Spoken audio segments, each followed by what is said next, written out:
मेरे दिमाग में रीइंफोर्स हो गया कि मैंने अब यही करना है, मैंने डिज़ाइनर बनना है। Long story short, A levels O levels किया, पढ़ा, 4 जॉब्स की, ओ लेवल्स किया, बड़ी मुश्किल से अच्छा रिजल्ट आ गया।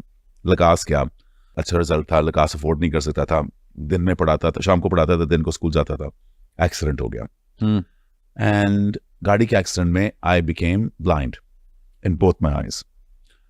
व्हेन आई बिकेम ब्लाइंड और मुझे कुछ नजर ना आए, मैं बहुत नाराज हुआ, खफा हुआ। अल्लाह मियाँ से मैंने कोई गुफ्तगू की कि यार ये अल्लाह मियाँ अब तो इतना तो कुछ हो गया है। उन दोनों में, उन कॉन्वर्सेशंस में, when I would lie alone with my eyes बंद, सर्जरी पे सर्जरी, सर्जरी पे सर्जरी, मुझे लगा कि मेरी गुफ्तगू नाराजगी से एक एहसास की हो गई कि ये तो आपने मुझे जिंदगी में बचा लिया और मेरी साइट वापस आएगी और मैं इसके बारे में क्या करूंगा। And I started talking to my self, to higher power, to I have a lot of conversations with Allah. I really have a lot of personal conversations with Him, and I'm very connected to Him.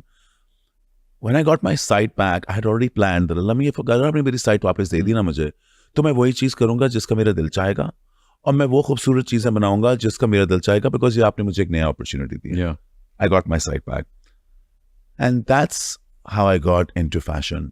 1994 में I went to go audition for a fashion show. मेरे मुंह के ऊपर 400 से ज़्यादा stitches थे, 400 से ज़्यादा। मेरा एक पूरा इस साइड का फेस की स्किन उतर चुकी थी, मेरे दोनों आईलिड्स गिर चुके थे, एक आईलिड को उन्होंने स्टिचेस का ऐसे जोड़ा हुआ था कि मुझे जब मैं देख नहीं सकता था तो मेरे कुछ दोस्त आके मुझसे मिलते थे और मुझे प्यार से फ्रैंकी कहते थे। उनको मालूम नहीं था कि मैं उनकी आवाज़, क्योंकि इतनी अच्छी गूंजती है जब आप ना देख सकें, 6 कमरे दूर आवाज़ आती है, मुझे फ्रैंकी कहते थे बिकॉज मेरी शक्ल फ्रैंकेनस्टाइन से मिलती थी। और जब मैं देखना शुरू हुआ तो मुझे लगा कि अल्लाह मियां इस फेस से अब क्या मैं करूँगा। मैं वहाँ वो करूँगा जो मैं नहीं कर सकता, मैं उस बिजनेस में जाऊँगा जहाँ कोई भी इस तरह के इंसान को एक्सेप्ट नहीं करेगा, एक टूटा फूटा कटा हुआ इंसान। सो मैं ऑडिशन के लिए गया 1994 में, इट वाज फरवरी, लाहौर में शो था। 4 डिज़ाइनर्स थे, अभी नए डिज़ाइनर्स थे, एक वसीम खान था, एक नीलूफर शाहिद थी, एक यासिर वहीद था और मैं चौथे का माजरत से आई थिंक खबर था, आई डोंट नो। पीछे बैक स्टेज पे नए मॉडल्स थे, मैं था, मेरी बहन थी, उसके साथ उसकी 2 दोस्त थी, एक का नाम था वनीसा और एक आयशा, और अफशा की एक और दोस्त थी ZQ, मेरी बचपन की दोस्त थी। मैं जब पैदा हुआ था, मुस्तफा खार साहब जो हैं वो मेरे अबू के बेस्ट फ्रेंड थे, उन्होंने मुझे नाम दिया शेरू, बिकॉज उनको शेर पंजाब कहलाया जाता था। तो मुस्तफा खार की फैमिली हमारी बड़ी दोस्त थी, उनकी बेटी थी आमना हक, वो आई हुई थी ऑडिशन करने। 2 अफशा के दोस्त थे साइड पे खड़े हुए, आमना लकास में भी थी आपके साथ? लकास भी थी। 2 लड़के खड़े हुए थे, एक का नाम था अतर और एक का नाम था शहजाद, और उनके गलों में कैमरे थे, और एक था खाबर, वो भी हमारी तरह बैक स्टेज हेल्प कर रहा था। मैं वहाँ गया, मैंने कहा मैंने ऑडिशन करनी है, और जो आगे डायरेक्टर साहब थे उस वक्त उन्होंने हंसे, ये तो हो नहीं सकता, वो लुक एट योर फेस। मैंने कहा बिल्कुल ठीक कह रहे हैं, मगर मुझे मौका दें, let me stay in the show. So उन्होंने मुझे शो में रहने दिया, बैक स्टेज मेरा काम था, और उन दिनों में 14-15 दिन रिहर्सल चलती थी, उसके तो चलना तो आता नहीं था, सारे नए थे। और उस वक्त एक नई एक्ट्रेस अभी लॉन्च हो रही थी, उनका नाम था, और उन्होंने अभी आई थी वो पहली दफ़ा, और उनकी भी फिल्म निकली नहीं थी, और उनका नाम था रेशम। और मेरी रेशम की, वनीसा की, अतर शहजाद, सबकी दोस्ती हो गई। और मुझे बहुत शौक था कि मैं, जो वॉकिंग कोई आती नहीं थी, मैंने कोई शो तो देखे नहीं थे, मेरी तो इतनी औकात ही नहीं थी कि मैं किसी फैशन शो जाऊँ, मगर मुझे शौक बहुत था देखने का और चीज़ें। तो मैंने कहा मैं आपको चल के दिखाता हूँ, तो मैं सबको चल के दिखा रहा हूँ, इस तरह चलना है, इस तरह मुड़ना है, अपनी तरफ से हवाई फायर बनाई जा रहा हूँ, उनको बताई जा रहा हूँ, और आइडियाज़ लिखी जा रहा हूँ।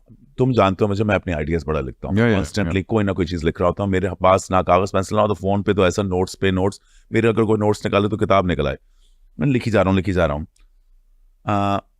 तो शो से 2 दिन पहले मैं जब बिल्कुल पीछे पिनों वाला मुझे बना दिया था, तो लिटरली झाड़ू भी दिलाने के तैयार थे, मैं गया, एक डिज़ाइनर थी वहाँ, नीलूफर शाहिद, उनके पास मैं गया, मैंने कहा नीलूफर कैसी हैं आप? उन सबको उस वक्त कुकू खाला कहते थे, मैंने भी थोड़ा मैं भाई कुकू खाला कहता हूँ, तो मैंने कहा कुकू खाला, उन्होंने मान लिया, तो ओके आई एम इन, बात हो सकती है। मैंने कुकू खाला, मेरे पास बड़े आइडियाज़ हैं कि आप जो सारे अंग्रेजी का म्यूज़िक यूज़ कर रहे हैं ये ना करें, आजकल हमें अपना म्यूज़िक इस्तेमाल करना चाहिए, और नुसरत फ़तेह अली साहब का म्यूज़िक जो है, जो कभी सोच नहीं सकते शो में होगा, मैंने हमें वो यूज़ करना चाहिए, बिकॉज इस वक्त मैं अमेरिका से होके आ रहा हूँ, मैं जानता हूँ कि उनकी कितनी पहुंच है, कितना लोग, देयर पीटर गैब्रियल भी उनके साथ गा रहे हैं, और क्या करें, हमें यहाँ वो यूज़ करना चाहिए। और ये एक्सेसरीज छोड़े, हमें घड़े पकड़ने चाहिए, हमें मटके पकड़ने चाहिए, हमें वो चीज़ पकड़नी है जो हमारी अपनी है। अच्छा, उनको मेरा आइडिया बड़ा अच्छा लगा। और उन्होंने कहा अच्छा और बताओ। मैंने कहा और अब आपने कलेक्शन की भी ना, आप इस तरह ले आए, आप इस तरह ले आए। हमको हालांकि कपड़े माशाल्लाह से बहुत खूबसूरत हैं, वो खुद बहुत खूबसूरत इंसान है, बहुत खूबसूरत मेंटोर है मेरी। अगर उन्होंने मुझे करते कराते कहती मेरी बात सुने जरा। मैंने कहा जी। कहते तो मेरा शो डायरेक्ट करोगे? अरे वाह। मैंने कहा मैं तो पिन वाला हूँ। उन्होंने कहा क्या फर्क पड़ता है, आ जाओ। नेक्स्ट डे जब शो हुआ तो मैंने वो सेक्शन डायरेक्ट किया और तब नया अखबार आया कॉल्ड द न्यूज़, और उसमें एक सेक्शन था कॉल्ड इंस्टेप, और उसके अंदर मेरी तस्वीर आई। और शो के अलावा मेरे ऊपर एक आर्टिकल आ गया कि हसन जहांगीर बहुत फेमस बनेंगे, उनके अंदर एक कोई ख़ास चीज़ है। मेरी माँ पढ़ी और बड़ा रोई और बड़ी खुश हुई। कि मेरी माँ का आंसू देखा। मैंने कहा मामा आपने मुझे नाम क्या दिया था? कहती तो मैं हसन शहरयार का था। मैंने कहा मैं आपको आज बताता हूँ कि मैंने इतनी मेहनत करनी है कि पूरा पाकिस्तान मेरा नाम जानेगा, हसन शहरयार, इवन द अखबार। एंड ये जो मुझे मौका मिला है, ये मैं इस मौके का कुछ फ़ायदा उठाऊंगा, मैं आगे बढ़ूंगा। आपकी इजाज़त की ज़रूरत है, बिकॉज मैं अपनी माँ की इजाज़त पर कुछ नहीं करता। मुझे लगा मेरी माँ ने कभी भी हाँ नहीं कहना कि मेरा बेटा दर्जी, मेरा बेटा एक फैशन इंडस्ट्री में, उसने तो लॉयर बनना है, उसने पॉलिटिशियन बनना है। भी बड़ा टाबू होता था कि यार फैशन इंडस्ट्री में क्यों जा रहा है। अभी भी अनफॉर्चुनेटली बड़ी जगहों पे है। और मेरे वालिद साहब और हमारी फैमिली की सीटें इतनी पुरानी हैं।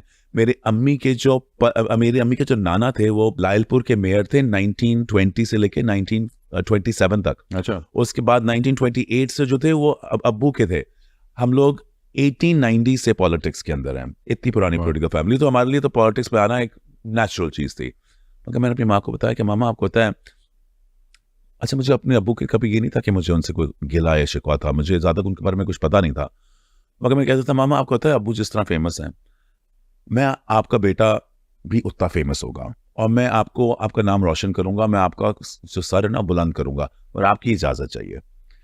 And that day I think my mother cried a little, but then she hugged me and she said do it.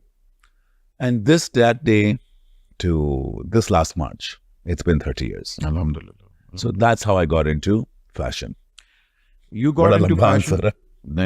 It's a wonderful story. I said I would love to make a film on you, man. It'll be amazing. और ये हम लोगों ने आंखों के सामने होते हुए देखा है कि पता लगा है कि जी Sheru and then suddenly Sheru's journey towards HSY. I think it was the first time कि पाकिस्तान ने एक उस तरह ब्रांड डेवलप होते हुए देखा. And you brought in the concept of those mega shows, the fashion lines, or fall collection, winter collection, Where did these ideas start generating from? Because एक दफा तो हो गया था, and आपका बैच भी एक बड़ा मजेदार बैच था, because कामयार is one of your very dear friends, Maheen and all that. आप लोग का ये fashion का school का एक बैच एक साथ था.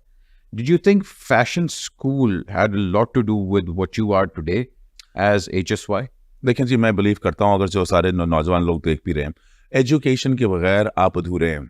आप, मेरी वालदा ने मुझे कहा कि तुम फैशन करना चाहते हो, तुम एक फेल्ड आर्किटेक्ट या फेल्ड कोई चीज़ नहीं बन सकते जो तुमने जाकर डिज़ाइनिंग करना शुरू कर दिया।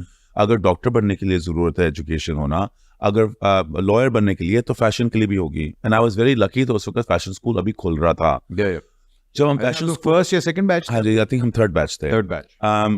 जब फैशन स्कूल खुल रहा था उस वक्त लकास के दिन तो तुझे याद है, तब हम 3 दोस्त हुआ करते थे, मैं, माहीन और कामी, और हम लोग कॉन्स्टेंटली मैगजीन खोल के पढ़ के चीज़ें बना रहे होते थे। हमारे पास एक विजन थी कि हम क्या करेंगे। लकीली हम तीनों फैशन स्कूल के अंदर गए, तीनों क्लास फेलोज थे, तीनों के अंदर एक हंगर थी। अच्छा, किसी को कामयाब करने में, पाकिस्तान के बारे में भी यही बताते रहता हूँ सबको, अपने मेरे से बच्चे जो हमारे लिए काम करते हैं, या मैं एक मेंटरशिप प्रोग्राम चलाता हूँ जहाँ मैं फ्री में लोगों को तालीम देता हूँ, सबको कहता हूँ it takes just one creative person to create a force के सारे हो जाए। हमें एक स्टिमुलस चाहिए होता है, one person has to inspire and motivate people. अच्छा, हम लोग तीनों इतने इंस्पायर एंड मोटिवेटेड थे, हमारे सारी क्लास के अंदर भी एक बहुत सख्त एक लेवल ऑफ कंपटीशन था। So I feel yes, education is crucial. अगर एजुकेशन ना होती, मैं ना पढ़ता उन चीज़ों के बारे में, मेरे पास वो तालीम ना होती, तो शायद मैं यहाँ तक ना पहुँच सकता। Drive is also very important part of it to.